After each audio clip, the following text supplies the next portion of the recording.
rekaman-rekaman kami dapatkan sebelum pertandingan. Ya. Kalau berapa? Indonesia khusus, target juga.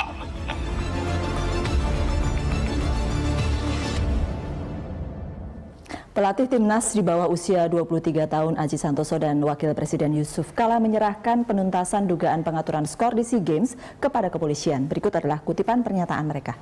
Yang pertama begini, kalau itu ada bukti, ya kita nggak usah terlalu emosional juga nanggapnya. Kalau itu ada bukti, diserahkan ke polisi, buktikan siapa yang ngomong, siapa pemainnya atau siapa pelatihnya yang ada pengaturan skor, ya udah diperiksa polisi. Kalau salah, kalau memang benar ditangkap, dipenjara, selesai.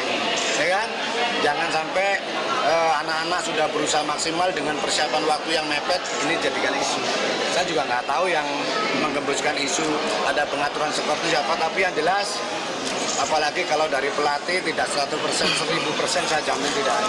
Dengan saya tadi juga ditelepon sama teman-teman wartawan, katanya sudah ada rekamannya antara bandar sama pemain. Nah kalau ini udah clear, udah jelas, tinggal diambil aja rekamannya, itu kan udah selesai. Ya dibuktikan lah, kalau memang buktikan yang bikin hukum, buktikan sama dengan FIFA. Kalau memang ada begitu hukum, boleh setuju. Kalau asal bisa dibuktikan apa yang dibuat kan. Anda kembali bersama The Headlines dan kini telah bergabung bersama kami Gatot Dewa Broto, Deputi 5 dari Kemenpora. Selamat datang Mas Gatot, terima kasih sudah hadir di The Headlines. Iya, tadi kita sudah bicara soal kalau tuduhan ini berlangsung kan, kalau tidak dibuktikan, kalau tidak dibuka lebih lanjut, kasihan mereka yang dituduh juga, kasihan pemain, kasihan pelatih, kasihan ya yang disebut-sebut. Kemenpora melihat. Ya, yang pertama tentu saja sejauh ini kami masih tidak percaya dengan kejadian bahwa tim 23 kemarin timnas pada saat khusus yang itu tidak percaya. Itu tidak percaya karena ibaratnya mereka sudah jatuh tertimpa tangga, ya. Tentu saja itu harus ada clear nanti, entah itu rehabilitasi atau whatsoever namanya gitu, karena mereka tentu saja sangat merasa disolimi ya. Kemudian tadi yang dikatakan Mas Aji juga betul. Jadi kalau dia melakukan bantahan tidak tahu, nah ini boleh saya buka sedikit ya. Ada yang pernah kami alami. Pada sisi lain, kalau memang, tapi di sisi lain kita tidak menutup kemungkinan kalau itu terjadi benar-benar proses hukum harus berlanjut. Karena yang namanya match fixing itu diatur di dalam FIFA, itu dilarang. Itu tujuan FIFA diantaranya masalah match fixing. Nah, kami di tim 9, tepatnya tanggal 4 Maret 2015, itu pernah kedatangan seseorang yang kalau dalam bahasa bola namanya runner. Datang kepada kami. Itu penghubung antara mafia dengan orang yang di lapangan. Bandar, kemudian lapangan dia akan tahu bagaimana pergerakan gitu, bebegungnya, movement yang tahu. Dia itu cerita, kalau kejadian misalnya ada match fixing, itu tidak perlu lewat pelatih. Bisa langsung ke pemain. Pada pemain. Yang datang itu BS bukan? Kalau memang itu namanya sama, identitasnya sama, figur bentuknya sama, kami juga harus mengakui mungkin sama. Mungkin sama, tapi inisialnya memang BS. Inisialnya BS itu. Jadi datang kepada kami harus mengakui kan. Tapi sejauh ini kami belum ketemu fisik sejak kejadian. Tapi waktu itu tidak ditindaklanjuti karena apa? Karena kurang bukti? Ya karena memang terbatas. Sekali waktu itu si yang datang kepada kami, runner tersebut, waktu itu hanya sangat generalis. Sementara kami tim 9 itu berharap banyak akan terkuak. Misalnya Pak Ugro sama Ricky tanya, kira-kira siapa yang terlibat? Oh, dia masih bingung gitu. Poinnya adalah bahwa yang namanya match fixing itu sudah lama sekali, fenomena yang lama. Hanya saja kita butuh somebody yang punya strong courage, keberanian untuk mengungkap. Nah, sekarang terjadi. Makanya harapannya ini juga jangan sampai hanya pepesan kosong, ini bisa berlanjut. Kalau Pak JK tadi betul sampaikan, harus dibuktikan. Jangan sampai, oke lah, kami sedang ada konflik dengan PSSI, tapi kami juga harus membela PSSI kalau PSSI itu dizalimi seperti itu. Gitu. Buktikan kalau ada masalah, ada match fixing, ada pengaturan skor gitu. Iya, tadi kan saya bilang dong, ini sebenarnya tinggal selangkah lagi ke tangan aparat penegak hukum. Tapi menurut saya Mas Gatot, apalagi yang susah? Kita tidak perlu ribut satu sama lain, udah polisi jalan. Udah, nanti kemudian dari situ proses selanjutnya. Tapi itu sudah harus ada jalannya. Karena kalau tidak, menurut saya ini juga bagian dari ribut-ribut pinggiran dari persoalan mafia bola ini gitu. Dan kita tidak akan kemana-mana. Kan sebagai rakyat saya juga merasa ada dana APBN yang ada di sana. Kan itu bisa gitu. Artinya adalah alasan, dan sekarang menurut saya tinggal action misalnya dari Kemenpora atau PSSI atau siapapun lah yang berkepentingan untuk bawa itu ke sana. Sudah ada laporan ke polisi sebenarnya kan kemarin? Ya ada contoh Yohan Ibo, ada laporan, nggak ada bukti, selesai, polisi tidak mau. Kenapa Mas Bas menduga-duga bahwa ini juga akan cepat selesai? Bisa terjadi. Makanya harus hati-hati ya, itu benar komentar itu, jangan serampangan melontarkan tuduhan ya.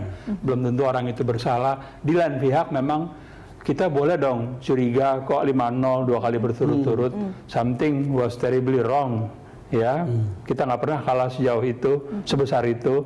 Tapi jadi pernah 6-0 ya. Pernah 6-0, pernah 10-0 sama Thailand terakhir 5-0 tahun 85 SEA Games. Saya meliput waktu itu. Setelah itu nggak pernah kejadian kalah 5-0. Ini bukan hanya lawan Thailand, Vietnam juga 10-0 tanpa balas. Terus terang saya sebagai reporter sepak bola curiga. Boleh dong curiga. Mas Tommy. Ya, soal Yohan Ibo, hukum sepak bola adalah menyangkut anggotanya. Terkait Yohan Ibo, saat kejadian hari ini kita cek bahwa dia tidak terdaftar sebagai member klub manapun. Jadi kami PSSI tidak bisa menghukum dia secara hukum sepak bola. Kerjasama PSSI dengan kemudian pihak kepolisian? Ya, dia harus dengan pihak kepolisian. Kalau boleh saya sampaikan, sebetulnya ini bagian dari investigasi walaupun saya tidak terlibat, bahwa bukti harusnya waktu itu dibiarkan ada dulu bukti uangnya. Waktu itu belum sampai kejadian suap, itu persoalannya. Jadi kemudian ada batasan dalam hukum positif, saya bukan pengamat hukum juga, katanya penahanannya kan juga ada batas, sehingga kemudian dilepas oleh kepolisian. Nah itu yang sangat disayangkan, itu yang saya bilang bahwa investigasi match fixing harus dilakukan secara operasi intelijen. Tapi yang inilah, kita balik lagi ke kemarin. Apalagi kalau bandarnya ada di luar ya, ada di luar negeri. Kita balik yang ke preskon kemarin itu kan, ini yang soal Indonesia melawan Vietnam dan Indonesia melawan Thailand itu kan sudah kejadian, sudah selesai gitu. Terkait curiganya boleh, tetapi jelas harus ada pembuktian supaya jangan jadi hanya penyudutan tertentu. Karena bagaimanapun tuduhan sudah terlempar, kini tinggal harus dibuktikan. Kalau Mas Bas tadi mungkin agak khawatir jangan buktinya bisa susah dan kemudian agak nanti berhenti segera dan tidak terjadi apa-apa sesudahnya. Saya hanya ingin mengingatkan ada formulasi, ada metode di mana pemain pada masa-masa lalu mau mengaku. Jadi somehow, somewhere ada cara yang bisa dilakukan oleh bukan hanya kepolisian loh, Menpora bisa melakukan, tim transisi bisa, PSSI bisa, somehow orang-orang tersebut yang saya sebut tadi itu pemain-pemain top, mengaku saya disuap. Dihukum, bukan di pengadilan. Soal skor, saya mau jelaskan supaya tidak bias bagi pemirsa. Bukan mau bela juga bahwa skor 0-5 adalah skor yang buruk dalam kekalahan sepak bola.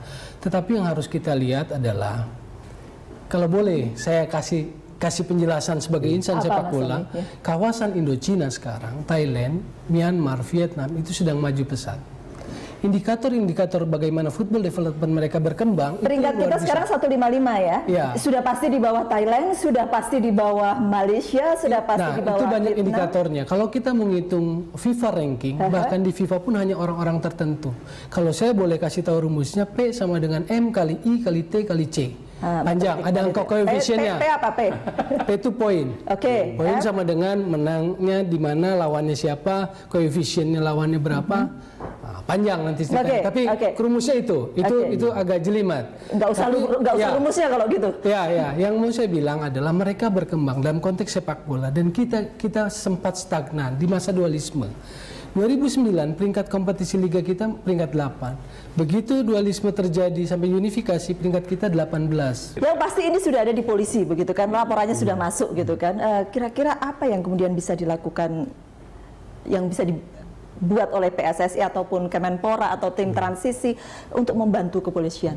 Saya kira rekening PPATK itu kan bisa dilibatkan. Jadi selain kita bicara rekaman, PPATK itu terbuka untuk bisa lihat aliran dana. Tiba-tiba rekening pelatihnya naik, tiba-tiba rekening pemain ini dengan gaji sekian naik, dan seterusnya. Tidak ada yang bisa ditutupi. Wong untuk FIFA yang penentuan tuan rumah Piala Dunia aja sudah ada 53 rekening yang dicurigai sebagai tempat money laundering. Ini bagus sekali dari Bang Don gitu. Kebetulan tanggal 25 April 2015 Lagi-lagi itu rekomendasi dari tim 9. Tim 9 itu rekomendasinya dari 9 rekomendasi, satu diantaranya adalah harus ada MOU antara Kemenpora sama PPATK. Karena sebelumnya, waktu orang PPATK diundang ke tim 9, boleh nggak kami minta tahu pemain ini ada match fixing itu? Nggak bisa Pak. Seorang sekelas setinggi Pak Imam Nahrawi tetap dianggap rakyat biasa. Yang bisa dilakukan apa? MOU. Nah, kami sudah ada perangkatnya. Jadi saran atau kritik dari Bang Don tadi bagus. Maksud hanya cuma MOU saja. Sekarang tinggal pelaksanaan saja. Oke. Ya kalau itu posisinya mungkin kita bisa boleh berharap kasus ini cepat terkuak gitu. Ya mestinya kan kalau tadi Mas Bas bilang atau Mas Misrawi bilang bahwa ini ada pelatih yang sama dengan skor yang besar tahun sekian. Ini kan prasangka yang layak dicari tahu di dalam. Tapi bukan berarti kemudian mesti menuduh gitu ya. Tidak harus menuduh, tetapi kan daripada ribut terus-menerus di luaran, taruh aja di atas meja pengadilan. Saya di situ Mas. Nanti di situ akan dibuktikan ini ada atau tidak, supaya saya juga tidak bingung sebagai rakyat nonton bola kita kok cuma segini gitu. Karena ini kan pesta rakyat sebetulnya. Kita ributin ini karena hampir semua orang ingin nonton sepak bola. Bang Don sebagai penggemar bola soalnya. Iya. Jangan-jangan nonton lagi. Pemain-pemain itu memakai bendera merah putih dan Garuda. Itu dia. Iya, itu lebih itu nama kita loh itu. Tidak main-main begitu ya. Kita break dulu, kita akan lanjutkan nanti ya. Kami akan kembali untuk Anda sesaat lagi.